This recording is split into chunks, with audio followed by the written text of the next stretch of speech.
Hello where are you from? नमस्ते ओहो नेपाली हुनुहुन्छ है हेलो नमस्ते मलाई चिन्नुहुन्छ तपाईले हजुर चिन्छु नि टिकटकमा टिकटकमा चिन्नुहुन्छ ए हो मेरो के छ होला यतापट्टि ल यसरी बस्नु पर्यो ल भन्नु त टिकटक के छ होला तपाईलाई याद छ नाम त याद छ ए टिकटक चाहिँ लाइक ए यतातिर थाहा रहेछ तपाईलाई र आज कस्तो लाग्यो तपाईले मलाई टिकटकमा देख्नु त रियल देख्दा के भन्न चाहनुहुन्छ खास पहिला त्यही नै सोध्नु फिडब्याकहरु केही छ मलाई भन्न पर्ने के मैले कस्तो गरिराखेको छु त कोभिडमा राम्रो गरिराख्नु भएको छ राम्रो भिडियोहरु बनाउनुहुन्छ हाम्रै दिदीबहिनीहरुको लागि बनाउनुहुन्छ ए हो र भनेपछि तपाई कति भयो कोभिडमा म त भर्खर 8 महिना त हुँदैछ ए 8 महिना कस्तो भोगिराख्नु भएको छ सबैले यस्तै सोच्छु के मैले किनभने जस भोलि नेपाली दिदीबहिनीहरुलाई आउँदाखेरि चाहिँ यो कुरामा पनि एउटा हुन्छ नि तपाईले एउटा दिएको कुराले चाहिँ उहाँलाई सजिलो होस् भनेर के भन्नुहुन्छ एकचोटी भनिदिनु न तपाईको दुई शब्दमा तपाईले कस्तो भोग्नु भयो के छ मलाई त राम्रै छ ठिकै छ तपाई केमा काम गर्नुहुन्छ म त घरमा काम गर्छु ए हे घरमा काम गर्ने त मलाई त धेरै म्याक्सिमम हो मलाई चाहिँ यस्तै त्यही भएर म त यही टपिकमा चाहिँ मैले धेरै कुरा गर्न चाहेको थिएँ ल तपाईले घरैसी अबमा काम गर्दा कस्तो पीडा भोगिराख्नु भएको छ ममा त मलाई थाहा छ मलाई कस्तो गर्नुहुन्छ दिदीबहिनीहरुले कस्तो पीडा देखाउनुहुन्छ त्यो मलाई थाहा छ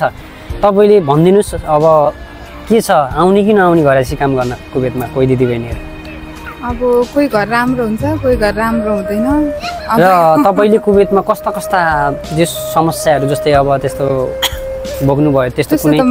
अरुका कुराहरु के सुन्नु भएको छ अरुको त थुप्रै सुनिन्छ तपाईले कुनै आफ्नो त भएको छ तपाईले कति नेपाली दिदीबहिनी मरेर बाकसमा गएको थाहा छ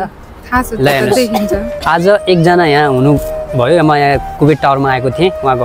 घरमै काम गर्नु हुँदो रहेछ र यसको विषयमा चाहिँ हामीले पहिला नि भनेको नआउनु भन्दा हामीले रोक्न त सकिदैन कि तर अब उहाँको राम्रो रहेछ र तपाईले चाहिँ भोलि आउने दिदीबहिनीलाई के भन्नुहुन्छ अब